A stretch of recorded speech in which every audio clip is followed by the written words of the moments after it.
Hello, everyone. My name is Brennan Marr. That noise you hear is my ventilator.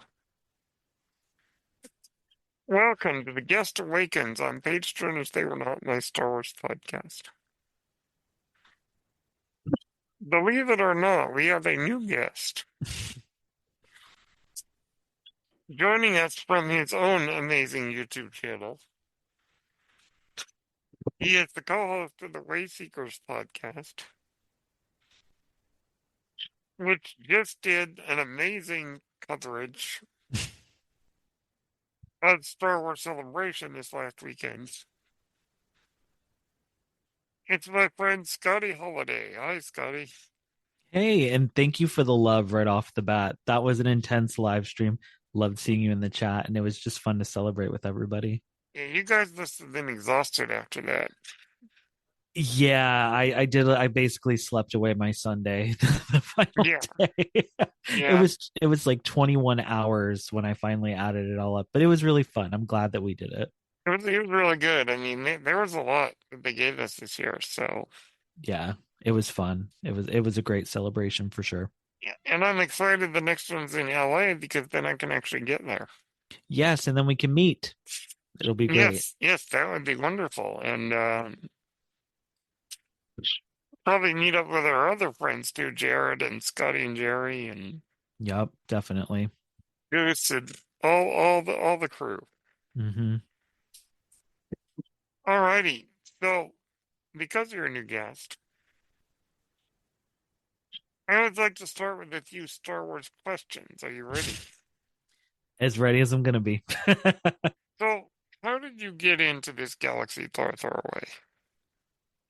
I always put the blame on my mom, Oh, which is so funny because she's not a Star Wars fan.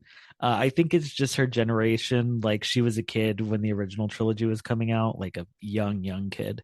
So I think she just kind of grew up with it being a thing. So when episode one was coming into theater, she was like, "Oh, let me take my child to go see it." And yeah, I've been hooked ever since. I've had Star Wars birthday parties, Star Wars birthday cakes, gone to see every movie, almost every movie in the theater. I think I still have to see Empire and A New Hope at this point, oh, but yeah, so she got me into Star Wars. I was 6 when that came out back in 99, so and it's been downhill for her ever since, but definitely uphill for me. yes, yes. And no, there was a great time. Yeah. I was 13 when The Phantom Menace came out. Um, Okay. I was still young enough to be able to get sucked in, and it still has a nostalgic place in the heart. Yeah, and especially like back then, like you could probably actually play some of the games successfully. I'm not so good, or I wasn't so good at the games because I was so young, but there was a lot of cool merchandising back then too. Oh my gosh, the tie-ins were amazing. Yeah. I miss those days. In a way, it was just such a fun time.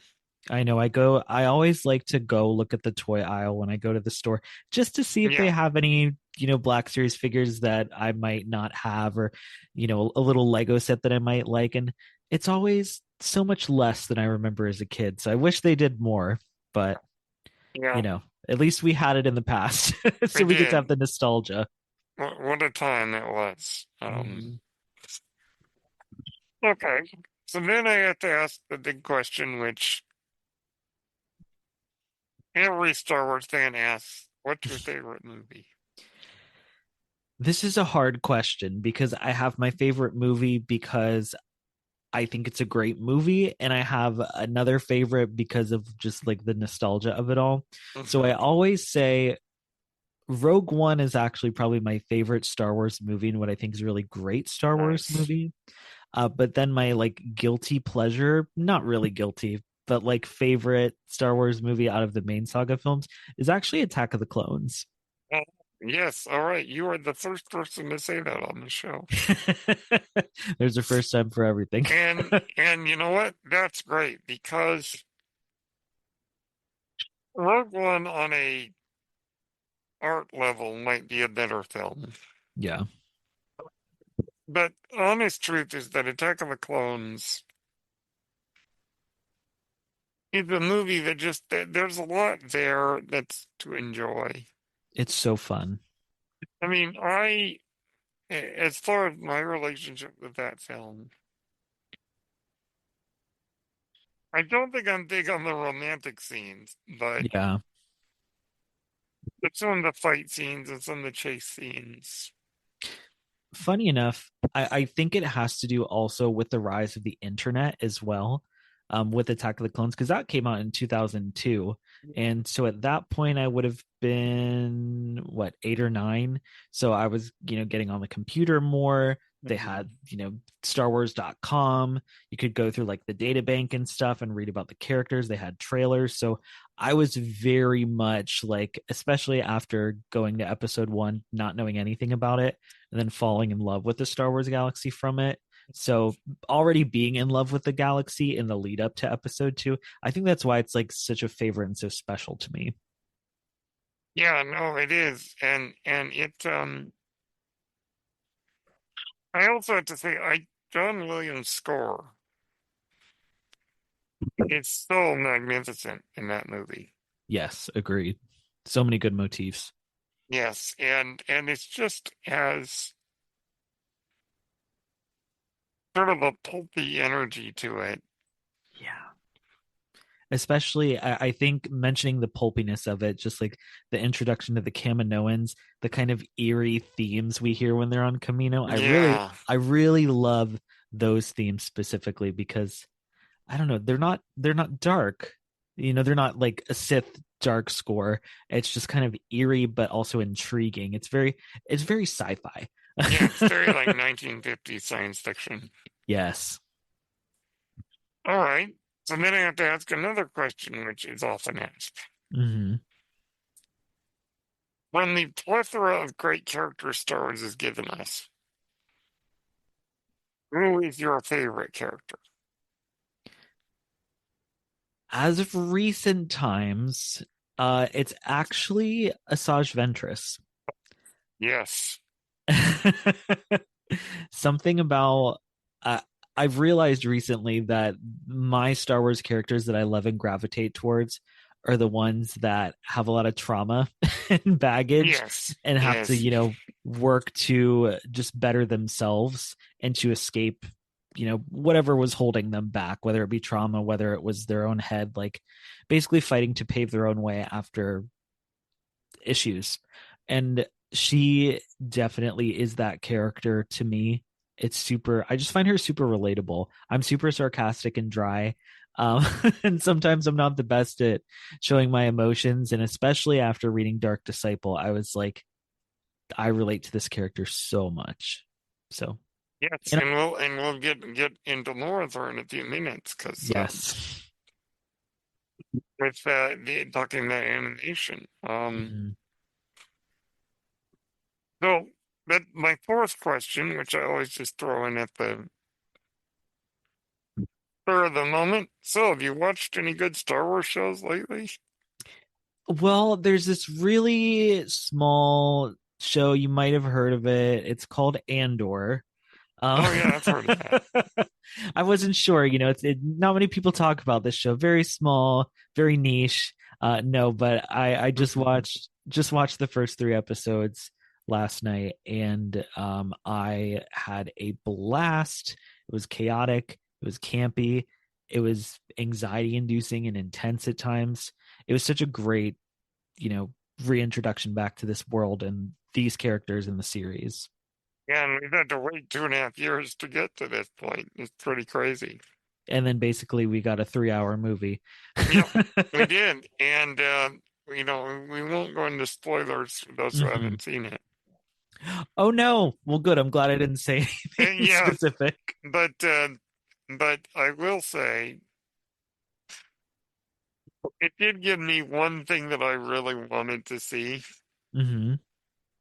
which involved a certain relationship, but I'll just leave it at that. I know what you're talking about because I listened to you and Goose's episode, and I Yes, and I remember you saying you shipped 2 of the characters, and yes, yes, and you're I got definitely gonna get exactly that. what I wanted, Yeah, you're gonna get what you want. It's gonna be great. You're gonna and love it's it. icky. It's icky. It's great.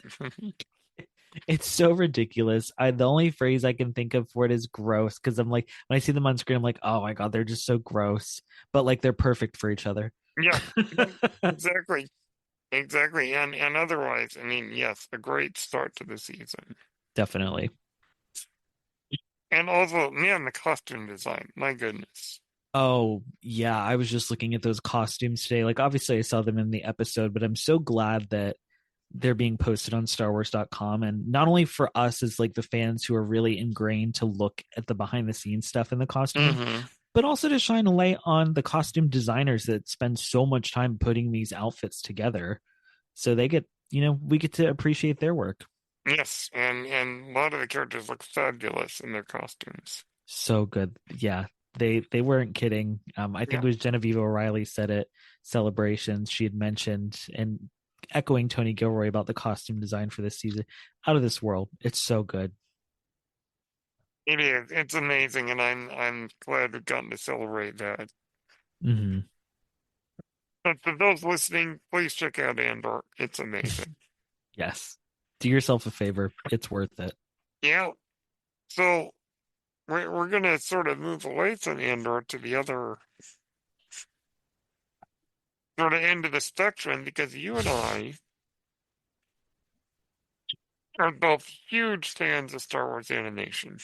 Yeah, definitely. I think some of the best storytelling Star Wars has given us is in animation. Agreed. Now, if the calendar lines back to the year I was born, there was an attempt to create some animated Star Wars shows. Hmm. There was the Ewoks animated series, Yes. which our good friend Jennifer Landa is a huge fan of. And then there was the Droids animated series. Hmm. But neither of those shows were particularly successful. Yes. We fast forward to 2002, the year of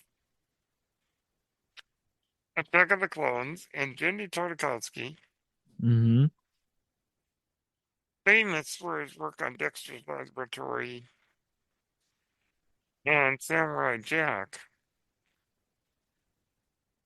created Star Wars Clone Wars, which were Hmm. these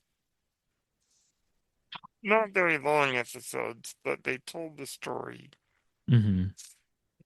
of the Clone Wars that we didn't necessarily get to see in the film. Exactly. Now, that series was fairly successful. And in 2005, the same year as Revenge of the Sith, Lucasfilm Animation was founded, led in part by this young cowboy hat wearing guy who likes wolves Hmm. named Dave Filoni, and they got to work on Star Wars The Clone Wars, Hmm. which premiered in 2008. The first few episodes were packaged together as a film Hmm. and released in the theaters, and let's just say the response was less than enthusiastic. Did you get to see it in the theater? I did. Oh, I'm nice. wondering, where were you in your Star Wars journey in that year? So in 2008, I would have been finishing up my freshman year of high school. And it's kind of odd for me because going into like Revenge of the Sith, which that would have been what 2005, and I don't even remember seeing Revenge of the Sith in the theaters. And I think that I kind of waned out of my and for lack of a better way of putting it, I'm going to say my Star Wars phase. Um, I think I kind of got out of that phase, but I was also, I would have been what, like 13, 14. So I was like, you know, becoming a teenager, worrying about teenager things, like so many changes in your life, really discovering who you are as a person. And so I think that kind of took precedence. So I wasn't into Star Wars. I was still into it, obviously. Like if it got brought up in conversation, yes, I would definitely talk about it. I wasn't afraid to talk about it, but Hmm.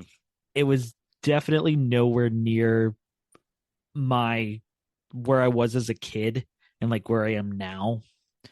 So those were kind of my waning years of Star Wars. So I did not even know that the Clone Wars, either the micro series nor the movie or the the series that followed, didn't even know it existed, which is crazy to look back on now. But So I take it you didn't really watch the show when it was on TV. no, I actually didn't. I didn't start watching it until 2014. Hmm. So how many years later? Almost what, 6 years later? I was Yep. very late. Yeah.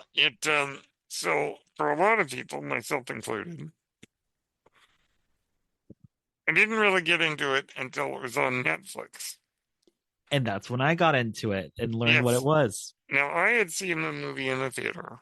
Mm-hmm. I didn't like it. Um, didn't really watch it on TV. Didn't really care for it. Mm-hmm.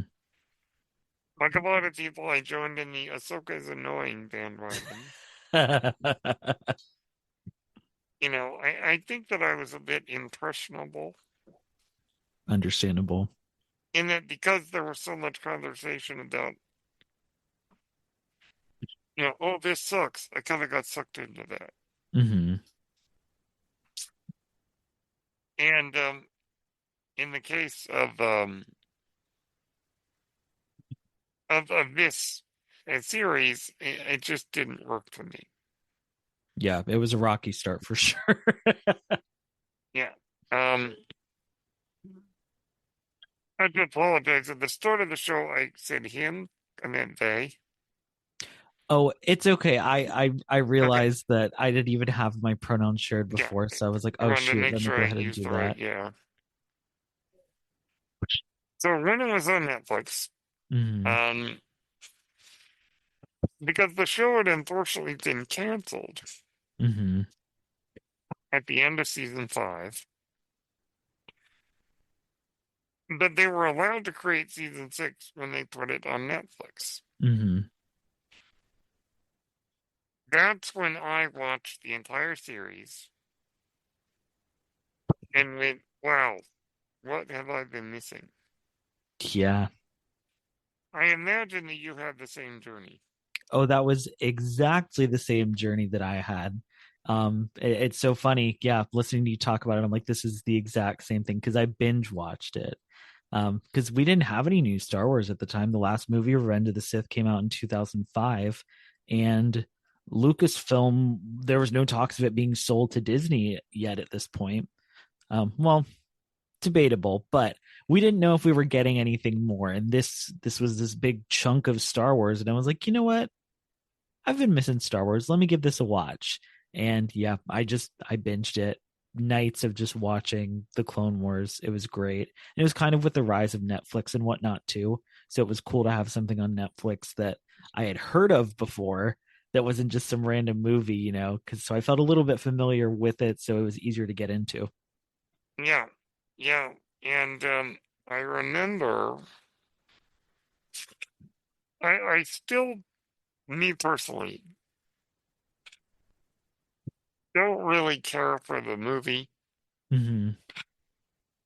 And the first 2 seasons are very hit and miss for me. Yeah. But season 3 is where it really took off. And you mentioned our girl Asajj Ventress, Yep. who had been in the Clone Wars since the Clone Wars film. Mm-hmm. Season 3 took her back to her homeworld Yes. and told some incredibly great stories, which were written by George Lucas's daughter, Katie Lucas. Mm-hmm. Season 3 begins with stories about Asajj, which then leads to Darth Maul's brother, Savage Press, Mm-hmm. which then leads to the return of Darth Maul himself. Yes. Now, I do remember before I started watching the show, hearing about Darth Maul's return. Mm-hmm. I thought it was a dumb idea until I watched those episodes. Right. Until you see how it actually happens, and you're like, Yes, oh, this makes sense. They've really planned this out in a good way, and like it paid off. and I had the privilege to meet Sam Witwer twice, Oh, nice. the voice actor behind Darth Maul. Mm-hmm. And I think that you and I are probably in agreement that they made his character way more interesting through the Clone Wars than the Phantom Menace did. Oh, completely. And it's really credit to the Clone Wars team and Sam Witwer himself for really adding so much more to Maul as a character. Because he just showed up, he looked cool, he fought cool, and then he got chopped in half. Yep. And then George Lucas one day says to Dave Filoni, Darth Maul's back. Yeah, And Dave says, how? And George is like, I don't know. figured out. So we get some incredible storytelling starting in season 3. Yeah, definitely. Mortis arc too. That's one of my Mortis, favorites. which is going to play a part in the Ahsoka series. I know. I'm excited about that. And we get into the introduction of Tarkin, Yep. who has now played a big role in the animated shows. Yeah, because that's when he really starts. We start to see the Tarkin. Like we see him, and we see he's already kind of the Tarkin we already know from the movies. He was always that way. He already is Yeah. pretty much against the Jedi. I don't remember what season it is, but I know the season where even Peel dies in that arc. Tarkin's Yes, there, and he's very anti Jedi. Him and Anakin are just kind of he just questions so much. It's quintessential Tarkin. it is. Um, and then of course season 4 we get the Mandalorian stories, Mm-hmm. Great stories there too. which all throughout, starting actually in season 2, all throughout with Duchess Satine, Mm-hmm. Bo-Katan, Pre Vizsla, all of these characters. The Dark Saber, of course. Yeah, the introduction. I feel like people that are into the Mandalorian, there are people that don't even know that the Darksaber is introducing this animated show, and Yep. I love like pointing that out. And I'm like, go watch it. Like it's a great entry point to be like, you like this cool lightsaber? Check out the series where it was introduced. Yes. So we get all that. We get Darth Maul taking over Mandalore, Yes. and we get, you know, the romance between Obi-Wan and Duchess Satine. And then the heartbreak. Yes, and they go hard on you in that show, I tell you. Yeah. I mean, it is definitely a not a little kid show. Yeah, it gets dark. It gets dark and the themes get more mature. That's kind of what I love about it though, to be honest. Yeah, They always me mention too. growing with the audience. Obviously, we were adults when we were watching it, so it grew more to our taste, I guess. But for the kids that grew up with it and grew up while the series was going, it was cool. I even think, there's some words in the Clone Wars series. One of the clones yells like "What the hell" at some point, like, and it's funny the things that they were able to get away with, cutting people in half. Like, it gets dark. It does. And we get Ahsoka being framed for the temple bombings. Yeah, another heartbreaking arc. We get the journey of Asajj from villain to hero. Mm-hmm. Which is something that I love, especially. I always bring up the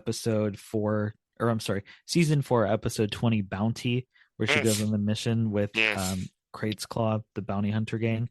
Love that episode. It's really, for me, it's one of my favorite arcs because we start to see the person who she's becoming. Like she's kind of a loner at that point and looking for somewhere to belong, and now she's finally on her own and trying to make something for herself. Mhm. And then when they were allowed to do season 6, we got two storylines that were pivotal to Star Mm-hmm. Wars. One was the clone conspiracy arc, Mm-hmm. in which a clone trooper discovers that there is a biochip in each clone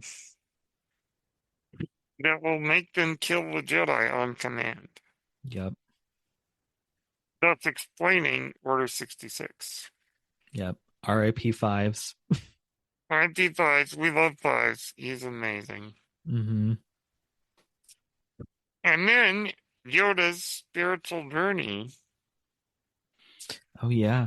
to discover the secrets of being a Force ghost. Something I feel is underrated too and not talked about as much as the dive into Sifo-Dyas too. Yes, Starting to yes, unravel that. The Clone Wars season 6 is so underrated. I tell it people this is. all the time. I'm like, please watch it. Like, there's no Ahsoka, yes. And of course, and you might have felt the same way. I know when I got to season 6, I was like, oh, there's no Ahsoka. But then when you focus on the stories that they're actually telling, they started telling some really deep, cool, like stories with season 6. Like I said, I think it's really underrated. And also we learn that Qui-Gon Jinn Mm, was on his way to learning the secrets of being a Force ghost hmm when he was killed by Darth Maul. But later, through like the Obi-Wan series, we discovered that he is finally in the afterlife discovered the secret. Yeah, and I know I'm sure you know the deleted scenes from Revenge of the Sith where they were going to have Qui-Gon's Force Ghost commune with Yeah, Maul. I don't remember what the planet is, but it's the planet where Padme has Luke and Leia. I can't remember the name of it. Holis Nessa. Yes. See, we talked about trivia. Yeah, I see yeah, it. yeah, yeah. Yeah, and then of course that's how Obi-Wan learns. hmm That's how Yoda learns. Anakin learned it, Luke learned it, Leia learned it. hmm And it explains that part of the story. Well, and it also, gives further explanation for the original trilogy. Like, we see Obi-Wan as a Force ghost there, but we didn't know how he became one. Yes. But then now we're getting all this cool backstory with learning that his master was the one who first started looking into it, who then, like you said, taught Yoda, Obi-Wan, and so on. Mhm. And Ben Solo eventually learned it too. True. So the Clone Wars series as a whole is in many ways those who are not satisfied with the prequel trilogy. hmm Many of them became more satisfied because of the Clone Wars series. Yeah, definitely. And then later, because the fans love the Clone Wars so much, we get season 7 Yeah, that was a huge surprise. Never thought we were going to get that. with good old Ahsoka taking down Darth Maul on Mandalore. Yeah, and the complexities that they introduced with Maul as a character too in the previous seasons. Yeah. Actually, I saw a clip of somebody today talking about like just thinking how, and I don't know if you felt this way, but like when Maul is like, join me, we can take this down. Like you don't even know what's happening in the galaxy. And a part of me is like, yeah, Ahsoka, y'all could really do something if you teamed up together. Of course, we know it doesn't happen, but it's just like that. What could they have done?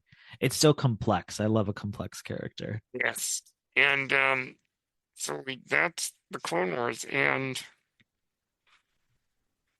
we'll talk about one of the other shows in a minute that hmm is a continuation in many ways the Clone Wars series. hmm And also the Clone Wars art style is interesting because when it first came out, it didn't look that great. No, there's some episodes where the lighting is just very weird. I'll just say Mhm. weird. But over time, as they evolved it became like the go-to style. Yeah, it's crazy how far it's come. Yes, and it was new technology as well,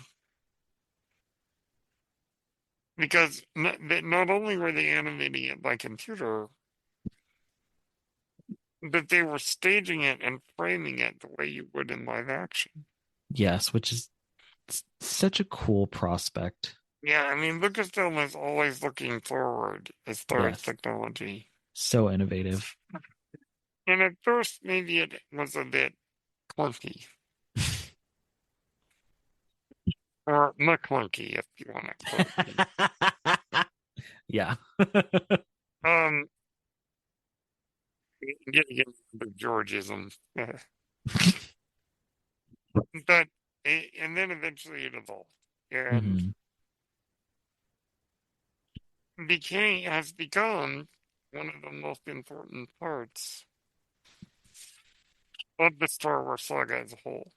Yeah. Now then, after Disney purchases Lucasfilm, the first canon um, animation or live action that we get Hmm. is Star Wars Rebels beginning in 2014. Yes. Where were you at this point in your journey? So it actually lined up really great for me because I think I finished the Clone Wars series through the season 6.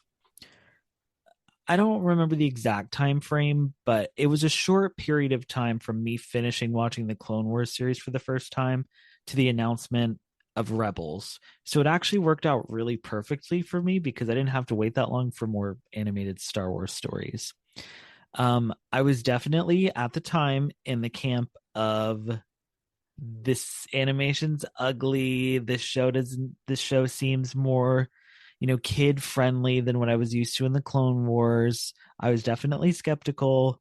Um, I've since changed my tune about it, but yeah, when it was first coming out, I was like, I don't know about this show. Like, I don't think it's going to be as good as the Clone Wars. I was a Clone Wars ride or die person at that point. Yeah, I was excited about Rebels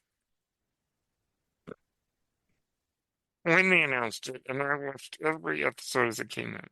Oh yes, don't get me wrong. I definitely watched it. I was in my first apartment, so don't have a lot of money. I had to Mhm. use my grandparents' cable login to watch it online on Disney XD's website. But sure enough, I was watching it. So, I mean, I there's this when you watched it, and I think it was only on Disney XD, correct me if I'm wrong. Did you watch it on Disney XD like on TV when it was airing? Actually bought it on iTunes and watched it there. Okay. Well, so then you didn't have this experience, but with Disney XD, because it's still a TV station and it's a station that you have to pay extra for. There was a lot of ads. And think about Mhm. it with YouTube videos, at the end, we have the end screens that'll pop up and you can put different videos, Yeah, channels, whatever to subscribe to. And that's kind of how it was with Disney XD. So, specifically at the end of Twilight of the Apprentice, in the scene where you see that glimpse of Ahsoka walking back into the temple yes, at the end.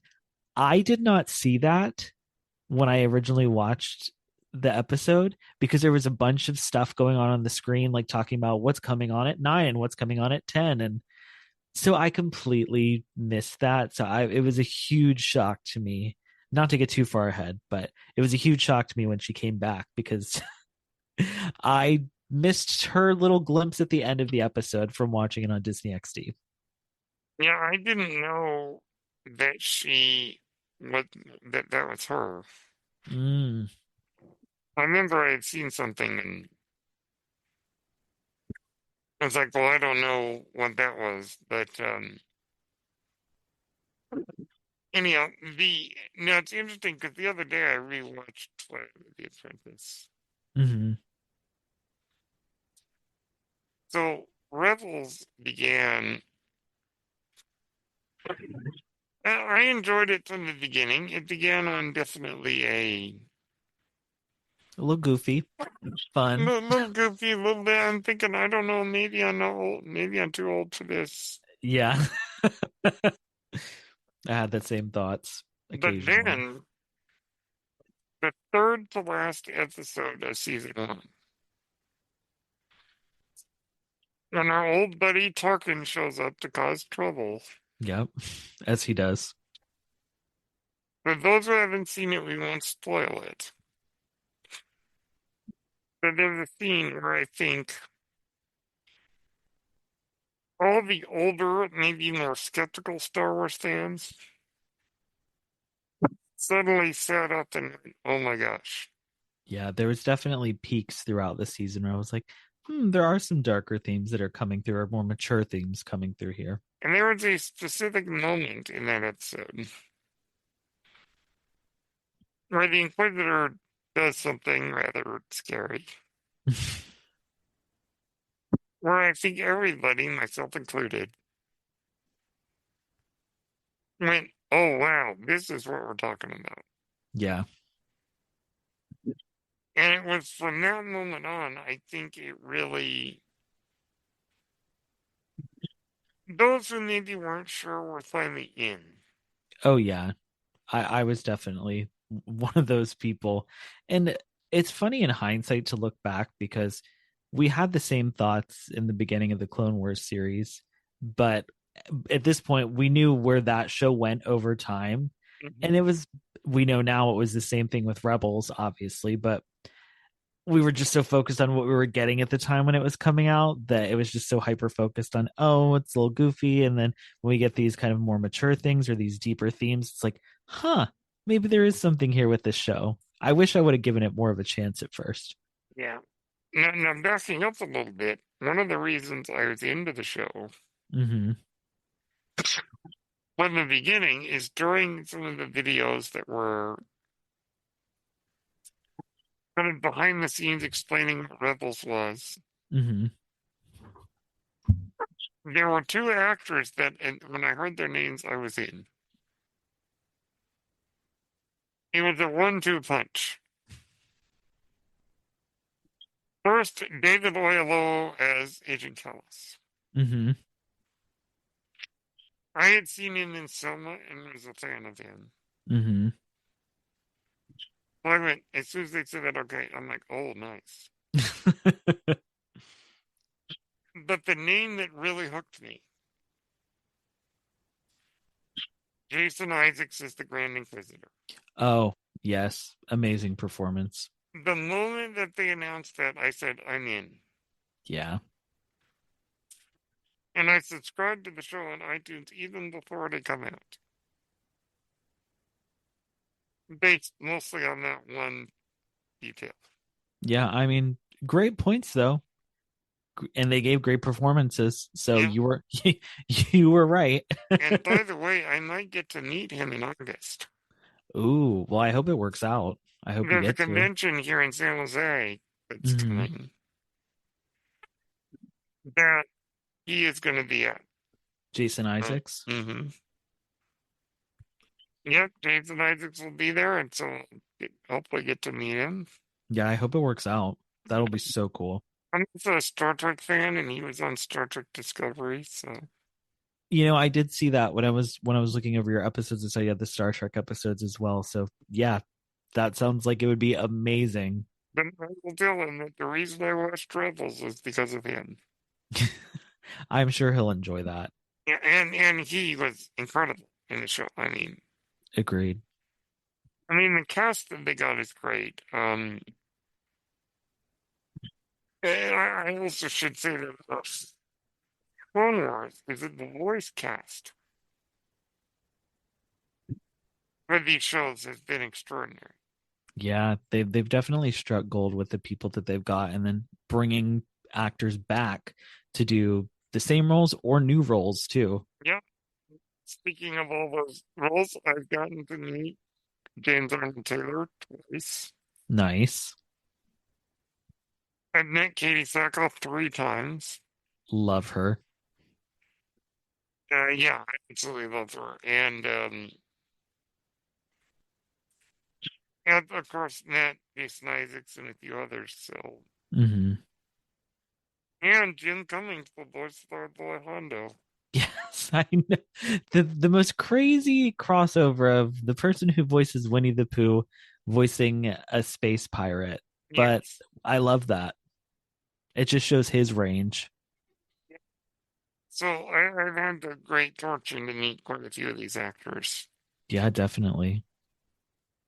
And for all those of the late 90s teen movie era, the fact that Freddie Prinze Jr. was Kanan Yes. is amazing. Well, even too, mentioning the late 90s teen movies, even the early 2000s Scooby Doo movies, Yes. because that's where I Yes. knew him from. Yep, which and then led to the ultimate nerd couple in pop culture. Yeah, Freddie Prinze Jr. and Sarah Michelle Gellar. I know. And I'm still waiting for Sarah to get to play the seventh sister in live action because she could totally Yes. do it. Yes, indeed. But to say it's the ultimate crossover of Freddy from Scooby Doo marrying Buffy the Vampire Slayer. I know. It's like that's awesome right there. Literally. And from watching Buffy, that's the reason I'm like, oh, she could Oh, totally play the seventh yeah. sister. I am a massive Buffy fan, so I did not know that. I am also a Buffy fan. yes, I've been on the Let's Get Ready Network's Buffy reviews. Oh, nice. Massive fan of that. So Rebels is incredible because the end of season one, it really ramps up. It levels up to another level. Hmm. And the beginning of season two, Darth Vader himself Yeah. returns to cause more chaos. And chaos he does cause because we all knew there's no way Ezra and Kanan were going to be able to hold up against him, and they don't shy away from showing that in those first I guess 2 episodes. Yep.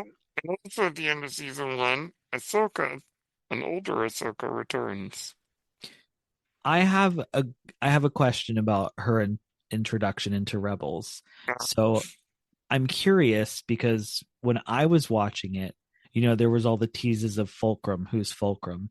Were you Did you look up any of the like sound clips of people trying to decode the Fulcrum voice and like repitching it to try to figure out who it actually was? I don't think I did.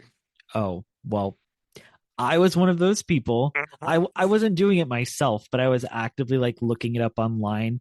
And I remember specifically, and I put it in one of my videos. I don't remember exactly which one. I went back recently and found the clip on SoundCloud where somebody was repitching the Fulcrum voice and and whatever they did to it, it sounded very similar to Ashley Eckstein. So at that point, we were like, okay, Fulcrum is most likely Ahsoka because Ahsoka's voice is basically Ashley Eckstein's regular voice.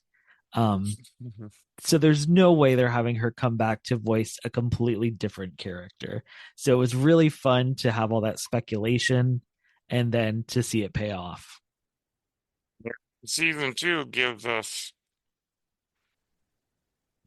Ahsoka reckoning with who Darth Vader is. Yeah, I joked on my podcast recently. I said Star Wars Rebels season 2 is essentially the Clone Wars season 7 before the Clone Wars season 7 existed. Yes, yes, and we get, of course,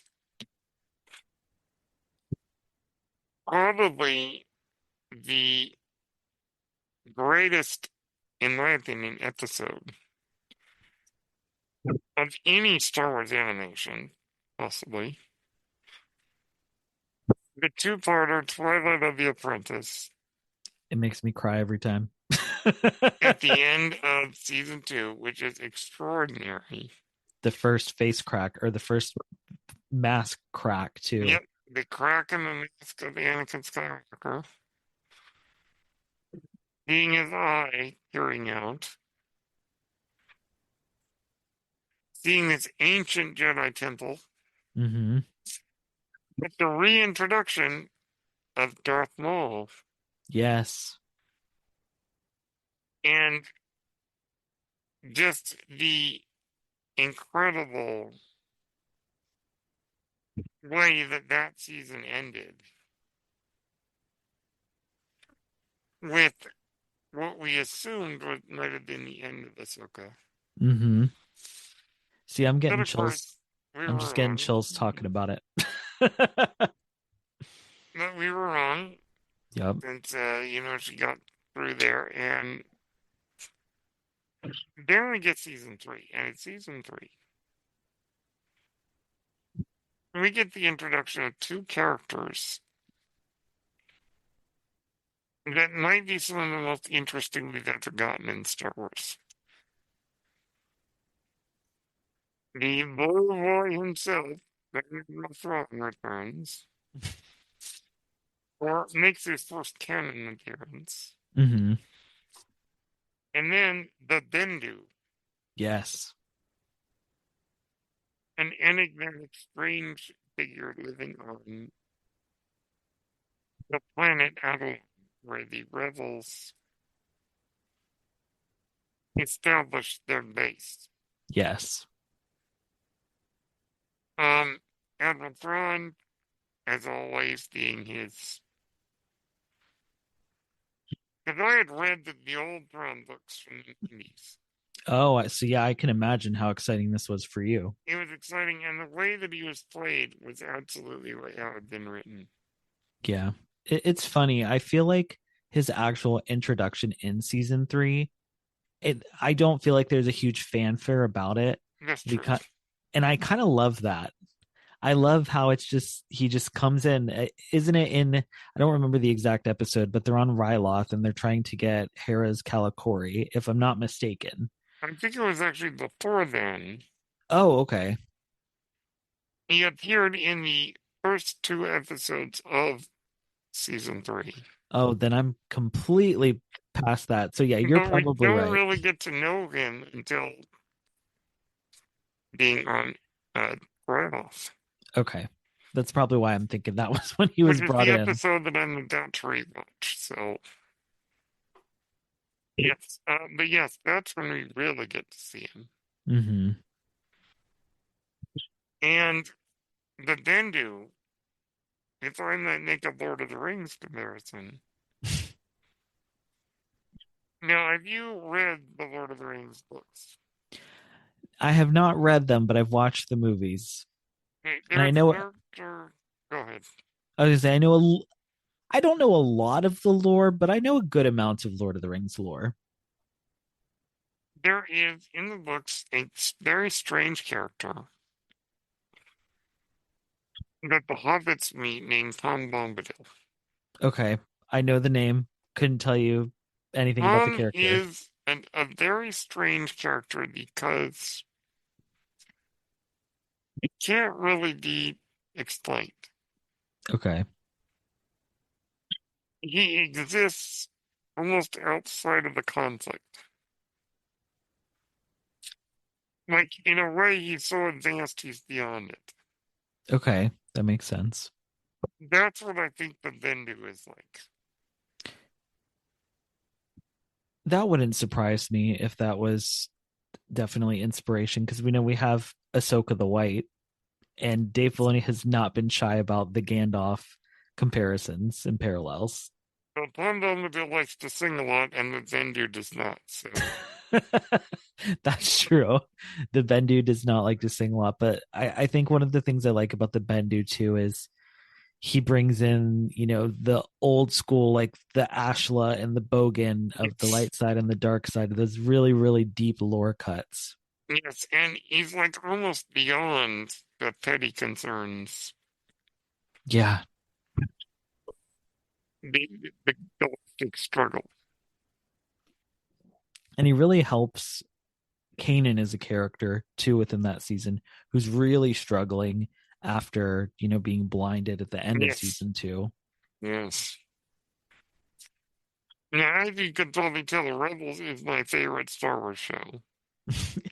I'm I'm coming around to it more. I definitely love the anthology style of the Clone Wars, and obviously we know Rebels is more of the close-knit group that we follow, but I'm definitely appreciating Rebels a lot more the more I revisit it. I mean, I do enjoy it. I like the show, don't get me wrong, but I'm starting to enjoy it more and less Clone Wars versus Rebels and more of I really enjoy both. Yes, yes, very much. And well, later in the season, we get Mon Mothma, Love. and something that I think is going to tie into Andor season 2. Hmm. And we see in Rebels the formation of the Rebel Alliance. Yep. I actually just rewatched that recently for I did a video talking about the best Mon Mothma moments so Yes, that far. was a great video, by the way. Thank you so much. But yeah, going back and revisiting those Mon moments and like we see that scene where, she's making her speech to reunite the rebels Yes, and she's like, I'm stepping out of the Senate and onto the front lines to fight with you. And what I never caught before was the fact that Bail Organa is with General Sato and they're kind of doing their own thing and they're watching Mon's speech. And it's like Mon was the person to bring the alliance together. I never really realized that it was her. yes. Yeah, it's amazing to see that she is such a pivotal part of all of this. And Andor, of course, is greatly expanded on her character. Yep. How things are going to go later this season, I have no idea. Yeah, I'm a little nervous for her. Other And than this, eventually she's going to get off of Coruscant. yes, What happens to her family? I have no idea. I know. I know. I'm a little worried that they're going to leave her. Yeah, yeah, yep. So we get all that, and then season 4, as we inch closer and closer to New Hope, and we see the evolution, and we could spend a long time talking about each and every major development in Rebels. Oh, yes. Oh, yes. But suffice to say, it to me is my favorite of all the shows. And it's hard to say because Andor is such an excellent show that for me Rebels is just slightly higher. it's Probably because it has the mysticism. oh, I'm very much a fan of the fantasy of Star Wars. So I completely get what you mean because Andor definitely is a lot more grounded um, than fantastical. And of course, we get later in with the Ahsoka series, Yes. Very, very which fantasy. is basically a continuation of Rebels. Hmm. But after it, a few years after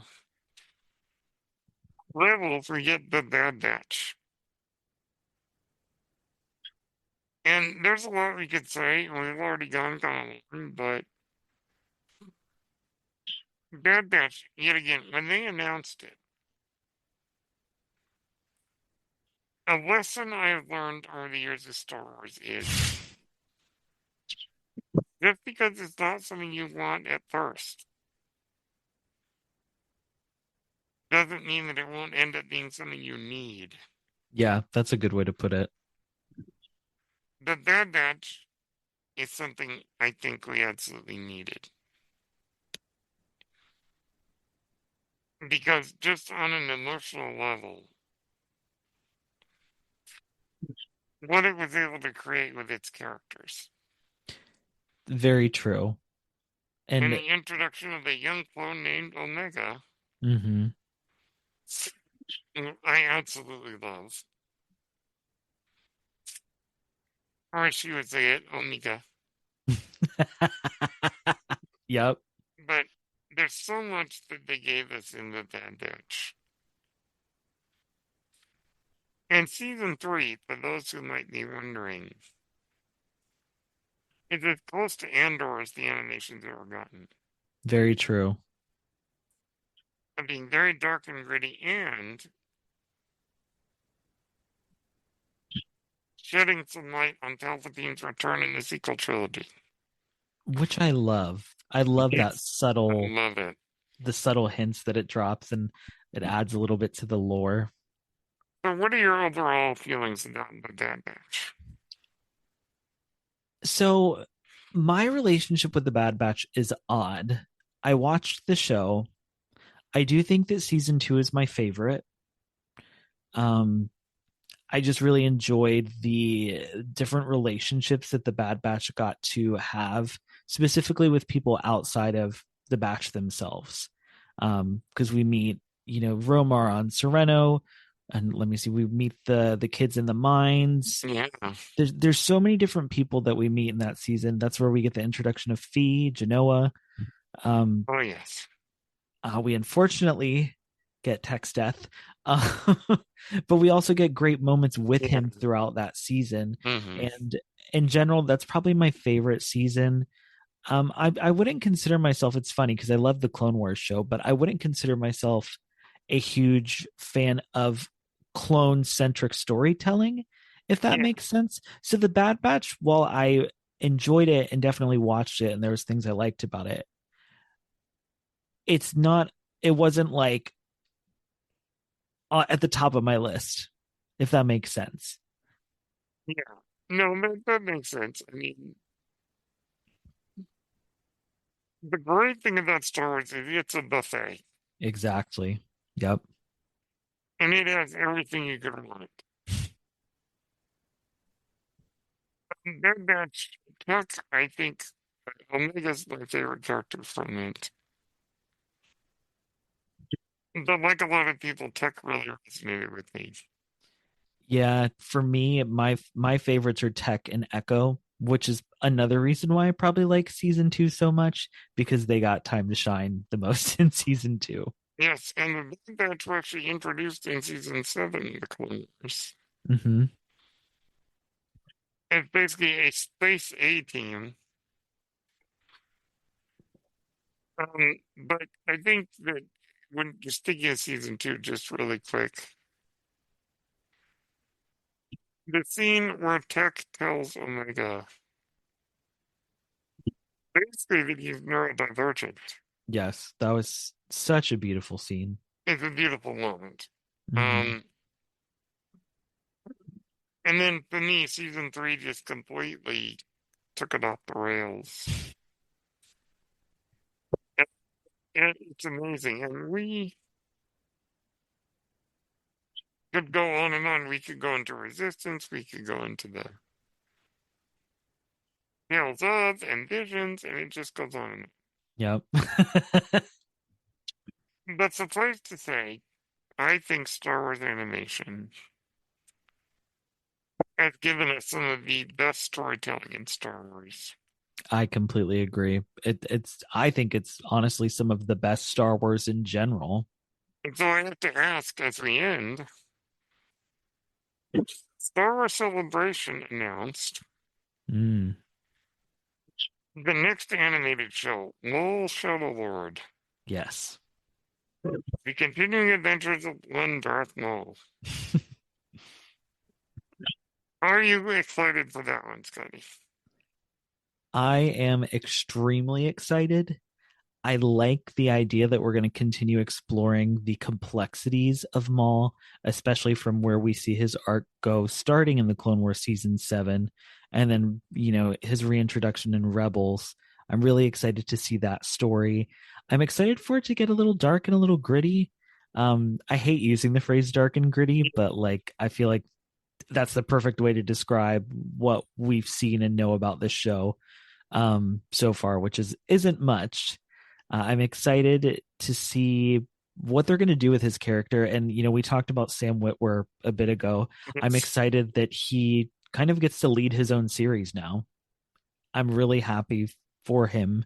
I don't know him, but I'm excited to see him lead his own series and get that opportunity because outside of, the Force Unleashed games, he's never really got to be a main character. Yeah, absolutely. And I think that it should give us a bit of solo backstory with Crimson Dawn. Yes, I'm very much hoping we get Kira at some point in it. We, I love Lady Kira. Kira, we do. Well, that brings us to the end of our discussion on the world of Star Wars animation. Scotty, thank you so much for joining me today. Yeah, thank you for having me. As soon as you told me you wanted to talk about Star Wars animation, I was like, perfect. Right up my Yes, alley. yes, and I would highly recommend everyone go check out Scotty's channel. Thank you so much. I appreciate it. Now, where can we find you? You can find me on social media, most social media sites at Scotty Holliday SW, and then of course on my podcast. This is the Wayseekers at Wayseekers Pod. Again, thank you for coming. Yeah, thank you so much for having me. And, well, I'm going to be back to the show at some point. The only sad thing is we have to wait a year for Noel Shadow Award. I know. But hopefully it goes by quickly. 2026 is going to be a packed year. But we got Tales of the Underworld and Star Wars Visions Volume 3 this year, so Yes, it's going to be so fun. the more great Star Wars animation. Hmm. All right, well, thank you everyone for listening. My name is Brennan Marr. You know where to find me. That noise you're hearing is my ventilator. Thank you for tuning in to The Guest Awakens. Presented by Page Turners They Were Not My Star Wars podcast. May the Force be with you.